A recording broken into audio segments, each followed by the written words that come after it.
Assalamualaikum warahmatullahi wabarakatuh. Baik, teman-teman semua, kita langsung saja simak video ini. Bagaimana juga hukuman sungkeman kepada kedua orang tua? Lebih baik dihindari ya.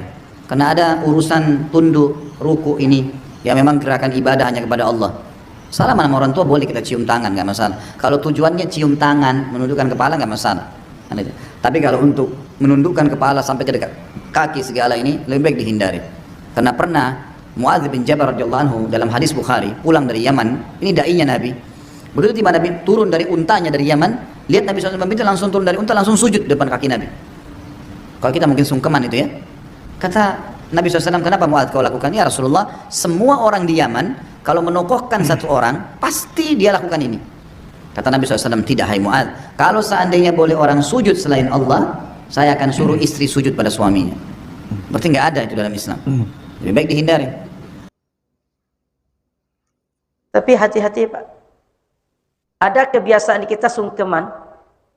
Kebiasaan di kita cium tangan orang tua, cium kaki orang tua. Terutama Jawa Pak ya. Masih ada kebiasaan itu. Itu sungkeman, cium tangan, cium kaki itu. Di masyarakat kita, seprimitif apapun pemahamannya, itu tak menganggap orang yang dicium tangan, cium kaki itu sebagai Tuhan. Tapi sekedar rasa hormat, rasa kagum, rasa penghargaan kepada orang yang dicium tangan, cium kakinya. Dan ini sebenarnya sudah dilakukan oleh sahabat Rasul. Sayyidina Umar dia pernah cium kaki Rasul. Dan murid-murid Imam Bukhari itu pernah diciumnya tangan dan kaki Imam Bukhari. Karena kagum, penghargaan dan hormat pada Imam Bukhari. Termasuk juga dalam Al-Quran itu kan jelas. Wa qala lil malaikati isjudu li adama fasajadu illa iblis. Kan Allah suruh malaikat, suruh Adam sujud kepada malaikat sujud kepada Adam. Enggak mungkin Allah yang menghukumi seseorang itu muslim atau tidak, dia yang membawa orang atau menyuruh orang untuk kufur. Enggak mungkin, enggak masuk akal. Tapi yang dimaksudkan Allah ketika itu, malaikat menunjukkan penghormatan kepada makhluk yang Allah ciptakan bernama Adam. Dan tidak masuk akal. Orang akan syirik kepada Allah, lalu Allah suruh orang untuk berbuat syirik. Syirik itu Allah nggak suka. Syirik itu Allah nggak mau. Tapi orang suruh berbuat hal yang dia tak suka. Itu nggak masuk akal. Makanya para ulama dibagi. Yang dimaksud dengan sujud itu sujud yang mana satu? Nah, sujud di sini maksudnya sujud ibadah, bukan sujud penghormatan. Memang ibadah kepada makhluk. Makhluk itu boleh jadi ada dewa, ada berhala, ada patung, ada batu, ada orang, sesajian, dan lain-lain. Tapi kalau sekedar penghormatan saja, itu tidak buat orang syirik. Sebatas dia adab, bukan kepada keyakinan dia.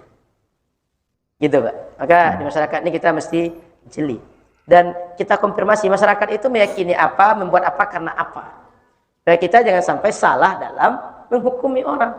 Makanya dalam kaidah ilmu logika, al-hukmu an syai'in far'un an tasawwurihi. Kita bisa menghukum sesuatu itu kalau kita sudah bisa membuat persepsi terhadap apa yang akan kita hukumi. Saya bilang airnya panas karena saya sudah rasakan misalnya. Saya sudah tengok ada apa saya? Embun apa busanya, Pak? Atau apa istilahnya? Muncul uapnya karena dia panas. Saya pegang. Oh, hangat airnya. Ini kita nggak pernah tengok yang namanya bola seperti apa. Lalu bilang, oh bola itu pasti bulat. Gimana orang nggak tahu bola lalu menghukumi bola itu dengan bentuk tertentu?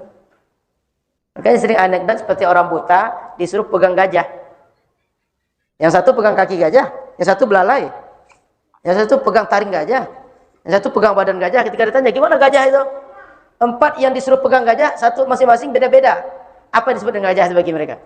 Karena setiap mereka pegang bagian parsial dari gajah tadi cuma.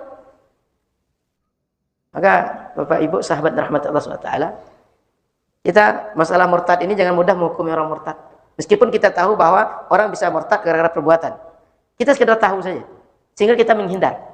Menghukumi orang murtad atau tidak, suruh atau datangi ustadz, datangi orang alim, tanya, ini orang melakukan begini, murtad atau tidak? Ya. Orang ini meyakini begini, murtad atau tidak? Orang ini mengatakan kata-kata ini murtad atau tidak? Jangan semua orang menghukumi. Kan di kita, jangan hukum agama, hukum positif aja. Nggak bisa semua orang menghukumi. Mesti datang kita ke pengadilan. Ada orang-orang yang disebut dengan hakim. Dalam agama juga gitu.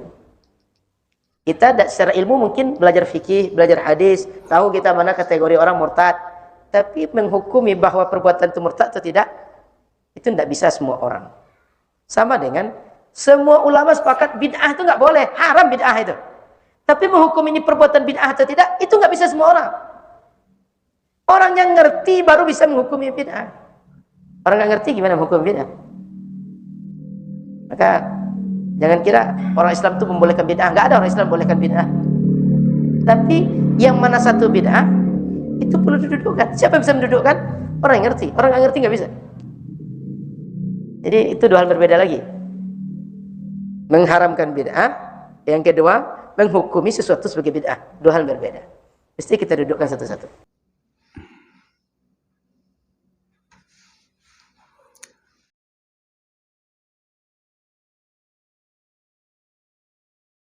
Baik teman-teman semua, barusan kita sudah bersama-sama menyaksikan sebuah video yaitu tentang hukum sungkeman teman-teman ya.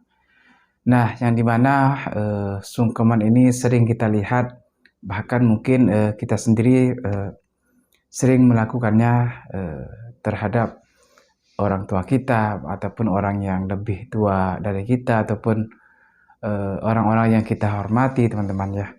Nah teman-teman, seperti yang tadi disampaikan, seperti yang tadi kita melihat di awal video itu ada Ustadz Khalid ya. Dia mengatakan bahwa hukum sungkeman itu kalau bisa dihindari. Nah dia berdasarkan dalil-dalil atau hadis yang dia ketahui teman-teman ya, dia pahami. Nah, sedangkan tadi kalau kita menyimak penjelasan dari Ustadz Al-Nov atau Ustadz Al-Noviandi Dinar, beliau mengatakan bahwa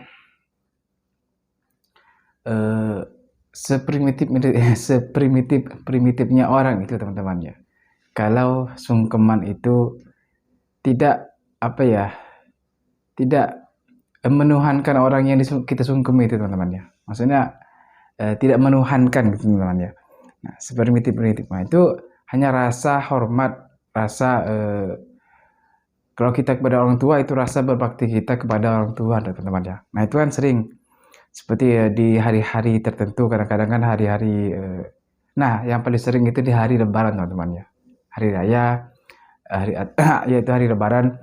Itu sering kan kita melihat, bahkan kita sendiri juga terkadang melakukan sungkeman kepada orang tua teman-teman ya, dengan mencium tangan orang tua. Nah mungkin teman-teman juga pernah atau sering melakukannya teman-teman ya. Nah berdasarkan tadi apa yang disampaikan oleh Ustadz Al-Nov, bahwa sungkeman itu bukan maksud kita itu menuhankan orang yang kita sungkemi teman-teman ya, ataupun orang tua yang kita sungkemi. Nah itu hanya bentuk rasa hormat kita, rasa cinta kita, rasa bakti kita kepada orang tua teman-teman ya. Nah seperti itu. Bahkan Ustadz Al-Nov tadi mengatakan bahwa Sayyidina Umar juga pernah mencium kaki Nabi teman-teman ya. Nah jadi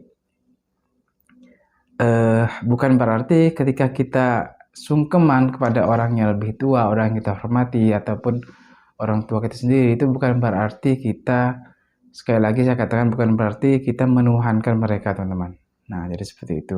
Jadi beda halnya dengan yang dikatakan tadi oleh Ustadz Khalid, karena beliau mengatakan ya kalau bisa dihindari. Nah seperti itu teman-teman ya. Jadi mungkin hanya ini yang dapat saya pahami teman-teman.